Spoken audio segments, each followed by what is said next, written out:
प्यारे बच्चों, कैसे हो आप? तो बेटा आज बात करने वाला हूं गुरु मंत्र फॉर श्योर सक्सेस। यस, जब आप मेडिकल की तैयारी करना शुरू कर दिया आपने या इंजीनियरिंग की तैयारी कर रहे हो तो सबको ही को पता है कि भाई रिजल्ट चाहिए, बट रिजल्ट आता कैसे? सभी बोलते हैं पढ़ो पढ़ो पढ़ो, बट कैसे पढ़ो कि रिजल्ट आ जाएगा? रिजल्ट ओरिएंटेड स्टडी मैं कैसे करूं? ये एक बहुत ही कॉमन बच्चों का कॉमन क्वेश्चन है। तो इसके लिए आज मैं एक गुरु मंत्र लेके आया हूं एंड दिस गुरु मंत्र इज यस माय चाइल्ड, ये है आपका 5R स्ट्रेटजी। आज मैं बात करने वाला हूं 5R पे। यदि आपने इस 5R स्ट्रेटजी को फॉलो कर लिया then your result is 100% confirm. अब आप सोचोगे सर ये 5R स्ट्रेटजी क्या है? बिल्कुल, फर्स्ट R होता है बेटा, दैट इज योर रीडिंग। आप रीडिंग करते हो, जितनी ईमानदारी से आप रीडिंग करते हो उतना ही आराम से वो चीजें आपको याद होती है। तो आप जब रीडिंग कर रहे होते हैं तो पूरा टाइम दे के बहुत कंसंट्रेशन के साथ आप पढ़ते हो। और ये आप ही नहीं पढ़ते, सारे बच्चे पढ़ते हैं, सारे बच्चे पढ़ते हैं, उनका कंसंट्रेशन लेवल थोड़ा गड़बड़ होता है। कारण क्या है कि कुछ लोग केवल पढ़ने के लिए पढ़ते हैं और कुछ लोग नेक्स्ट स्टेप जो हमारा सेकंड R है दैट इज कॉल्ड रिमेंबर, उसके लिए पढ़ रहे होते हैं, क्योंकि उनको पता है कि पढ़ने के बाद मेरे को याद भी होना चाहिए, चाहे वो कॉन्सेप्ट हो, डेटा हो, डायग्राम हो, फिगर हो या किसी भी चीज की जानकारी हो। तो फर्स्ट R हमारा होता है रीडिंग। और आपने बहुत ईमानदारी से रीडिंग कर ली, टाइम ज्यादा लगेगा मानता हूं, लेकिन जितना ज्यादा रीडिंग में टाइम लगेगा उतना ही कम टाइम आपको लगेगा किस चीज पे? यस बेटा, रिमेंबर करने पे। मतलब यदि आपने किसी एक टॉपिक को पढ़ने में सपोज 3 आवर्स लगा दिया, एक चैप्टर को पढ़ने में 3 आवर्स लगा दिया, तो आप जब रिमेंबर करने जाएंगे तो वो हार्डली 1 आवर्स लगेंगे और वो याद हो जाएगा। So after remember what you have to do? छोड़ना है? नहीं, केवल रीडिंग करने से कभी किसी का रिजल्ट नहीं होता, वो कंफ्यूज होते हैं। रिमेंबर करने से क्या होता है? उनकी कुछ कॉन्फिडेंस जो होती है थोड़ी सी बढ़ती है, कंफ्यूजन लेवल थोड़ा कम होता है, क्योंकि चीजें याद है, बट जब क्वेश्चन इंटरप्रिटेशन करके आता है तो फिर क्या होता है? वो फंसने लगते हैं। क्यों? क्योंकि उन्होंने क्या नहीं करा? यस, रिमेंबर के बाद दूसरा चीज आता है रिवीजन। उन्होंने रिवीजन नहीं करा। तो फर्स्ट स्टेप में you have to do remember के पहले रीडिंग, उसके बाद सेकेंड स्टेप में आया आपका क्या? रिमेंबर। थर्ड में आया yes, that is your revision. तो जब आप रिवीजन करते हो तो कैसे रिवीजन करते हो?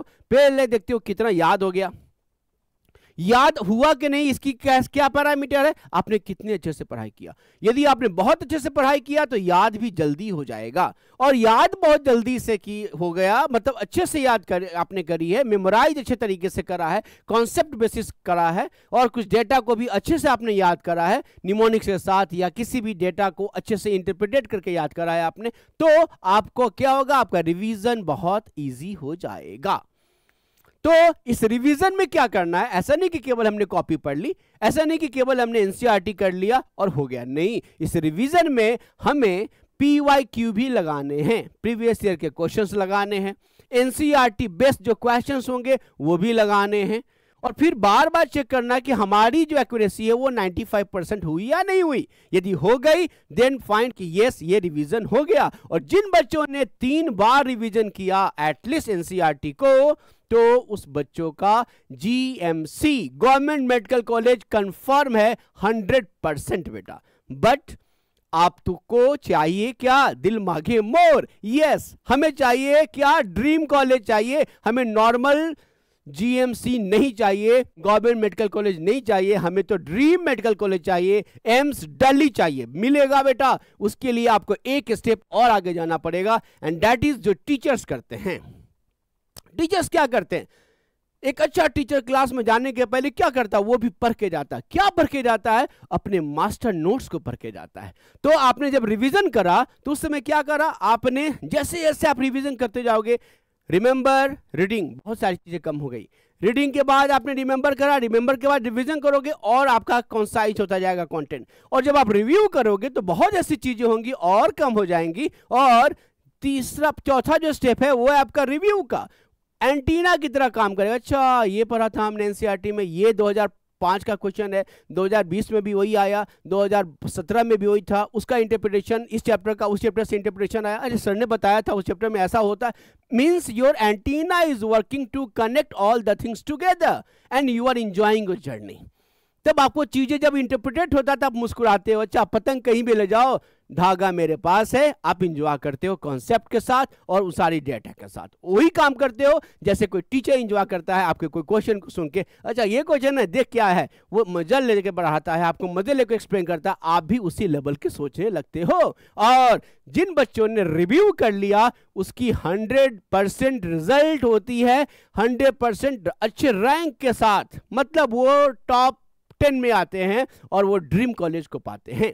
तो बेटा if you are going to get your success, यदि आपको सक्सेस चाहिए तो ये सक्सेस मंत्र आज से फॉलो करो। यदि नीट की तैयारी शुरू करी या आईआईटी की तैयारी शुरू करी या कहीं भी किसी भी फील्ड में आप तैयारी कर रहे हो, आईएएस की तैयारी कर रहे हो, तो किसी भी जगह यदि ये 5 R स्ट्रेटजी याद कर लिया तो बेटा सक्सेस ना मिले फिर आप मेरे को बताना। तो अभी मैं फिर से बता दूं, what is this is a pathway of your success. Yes बेटा, first R1 is your reading, second R2 is your remember, third R3 is your revision, 4R is your review. And जिस बच्चे ने रिव्यू कर ली बेटा उसी का result confirm होता है, 5R इज योर रिजल्ट। तो हमेशा याद रखना, केवल जो पढ़ने वाले बच्चे हैं, केवल रीडिंग करने से कभी भी रिजल्ट नहीं आती।